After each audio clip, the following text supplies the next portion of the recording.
Salut les amis, aujourd'hui on va parler de la Yamaha MT-125 de 2016. Esthétiquement, à l'époque où elle est sortie, elle faisait moderne, techno. Aujourd'hui, on va dire que le design pour moi c'est un petit peu passé, notamment à cause de ce phare avant, qui est un mixte éclairage LED pour les feux de position.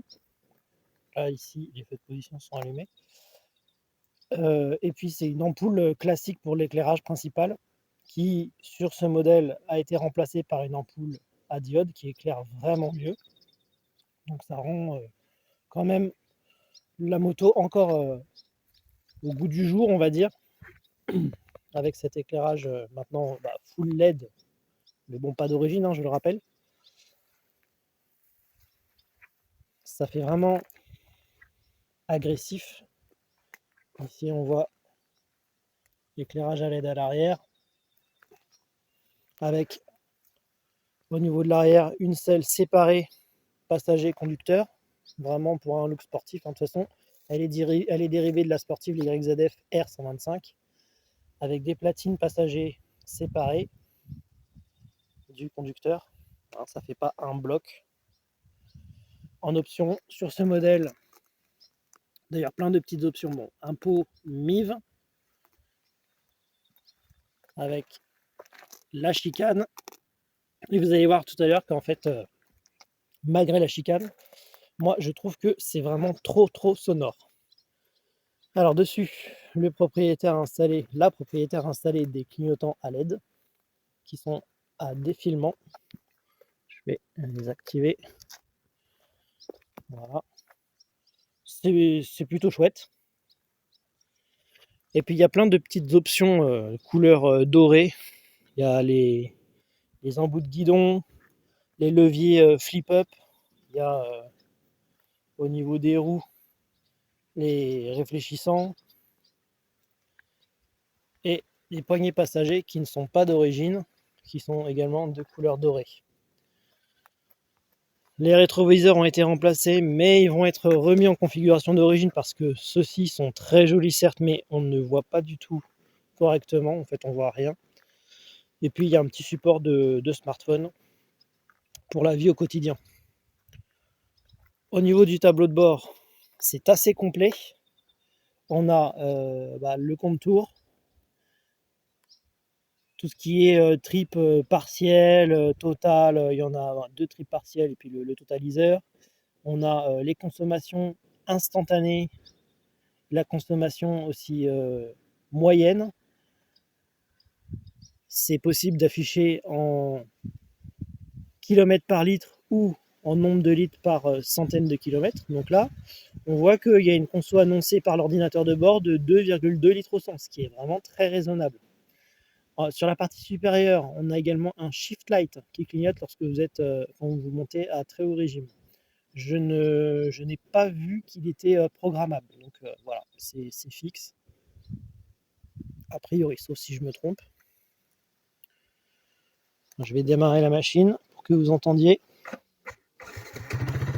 Voilà. Donc là quand même,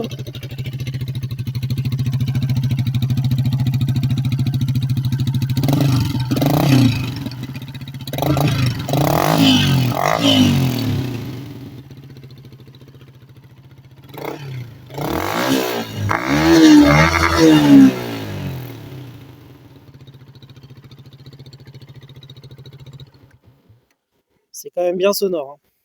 Trop à mon goût.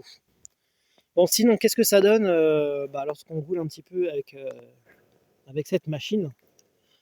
Eh ben, ça donne que quand on s'installe de prime abord dessus, déjà, on a une position qui est un petit peu inclinée sur le guidon.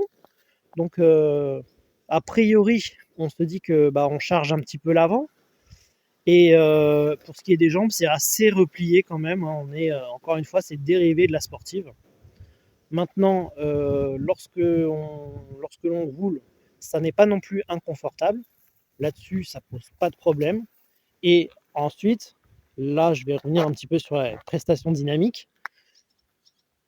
Vraiment, je parle là du châssis, hein. Donc, Au moment où on s'installe, on se dit que c'est un petit peu souple, et puis finalement, ça l'est pas tellement. Les suspensions sont bien calibrées par rapport au poids de la machine. Ça, c'est vraiment chouette. Et donc à l'attaque, bah, finalement, elle fait le job et elle s'en sort très très bien. Ce que j'aurais à reprocher, c'est un manque de sensation, un manque de retour d'information, aussi bien du train avant que du train arrière, mais j'allais dire plus du train avant, bizarrement, alors que on pourrait se dire au départ bah, que comme on mettait un petit peu de poids dessus, on allait davantage ressentir les choses. Maintenant, est-ce que c'est à cause des pneumatiques qui, je crois, sont des Michelin? Oui, c'est ça. Je ne saurais dire. Je ne saurais dire. Euh, mais bon, voilà. Après, encore une fois, je le dis, c'est à l'attaque. C'est vraiment quand je sors limite le genou, quoi. Pour ce qui est du freinage, que ce soit à l'avant ou à l'arrière, je n'ai rien à dire. Le freinage est vraiment impeccable. Ça freine très bien, tout simplement. Alors, j'ai essayé, j'ai eu l'impression qu'il n'y avait pas d'ABS à l'arrière. Là, ça serait peut-être à vérifier, mais moi, j'ai bloqué la roue de façon continue. Pour moi, il n'y a pas d'ABS à l'arrière. Voilà. À l'avant, par contre, bah, il est censé y en avoir un. En tout cas, depuis 2015, l'ABS, il était obligatoire. Alors, je sais pas. Je vois pas non plus de capteur. Je ne sais pas. J'ai pas bloqué l'avant. En tout cas, on peut noter que c'est quand même un train avant avec une fourche inversée et un étrier à fixation radiale. Donc ça montre quand même du matériel, au moins en apparence, du moins plutôt haut de gamme.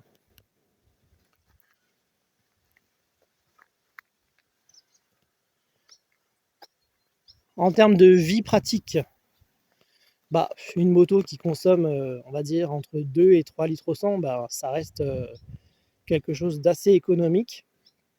Les performances du monocylindre qui fait les 15 chevaux, hein, je dirais, ne pose pas de problème. Évidemment, c'est un 125, donc vous allez avoir vraiment la puissance qui va se retrouver dans le haut des régimes.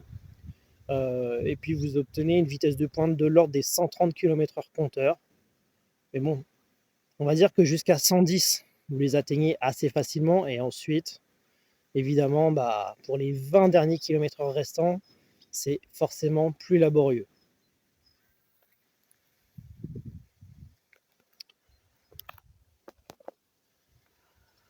On va regarder ce qui se passe au niveau de l'espace de rangement sous la selle, non pas passager mais conducteur. Et je vous avoue que moi j'ai été étonné parce que quand on regarde, finalement, bah déjà on a une trousse à outils qui est assez bien pourvue. Alors, je peux pas bien vous montrer, mais enfin il y a vraiment pas mal d'outillage. Euh, Vraiment c'est à comparer à certaines Triumph qui, en guise de trousse à outils, proposent uniquement une clé Allen. Et puis finalement, dans cet espace, on peut mettre pas mal de choses. Donc, c'est plutôt un bon point. Là, vous voyez, je remets la trousse à outils. Voilà, ici. Mais vous voyez qu'il y a encore pas mal de place. Je veux dire, je peux remettre un gilet jaune dedans. Je pense que, alors, peut-être même qu'on pourrait caser aussi en plus du gilet jaune. Non, peut-être pas, non. Alors, je pense qu'on pourrait mettre un pantalon de pluie sous la selle. Ça devrait rentrer. Bon, la selle passager est pas démontable comme ça, il faut sortir une clé. Je pense que c'est uniquement pour de la maintenance. Si on a besoin de faire une intervention, peut-être, je ne sais pas, sur le feu arrière ou pour monter les poignées, etc.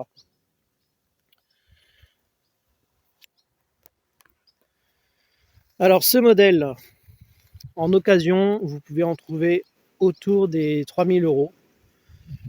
Et je trouve que le tarif, compte tenu des prestations dynamiques, pratiques et aussi économique, hein, quand on regarde la consommation, etc. Finalement, c'est pas une si mauvaise affaire que ça. Donc j'aurais tendance à vous dire, bah oui, si vous voulez une machine qui fasse les... Vous êtes limité à 125 cm3 à cause de votre permis, soit un permis A1 ou alors un permis B avec la formation de 7 heures, et vous avez besoin d'un véhicule et que vous souhaitez qu'il soit performant, donc encore une fois, hein, vous avez le maximum légal, les 15 chevaux, avec voilà, du matériel assez haut de gamme qui présente bien, donc encore une fois, fourche inversée, freinage radial, des éléments sportifs avec le design, la selle, le fait que les platines passagers et conducteurs soient séparées, etc. Voilà, c'est plutôt, je trouve, avantageux. Donc 3000 euros, vous avez une machine qui est très très bien. En plus, Yamaha, vous avez le réseau du constructeur qui est bien implanté en France, donc vous n'aurez pas de soucis, que ce soit pour l'entretien, trouver les pièces, etc. Puis même les bases de connaissances. C'est une moto qui a eu un bon succès commercial. Donc je pense que vous pourrez trouver plein d'informations sur les forums et autres. Je vous laisse sur ces images de la propriétaire qui évoluait dans le Morvan et je vous souhaite bien sûr une bonne route à tous.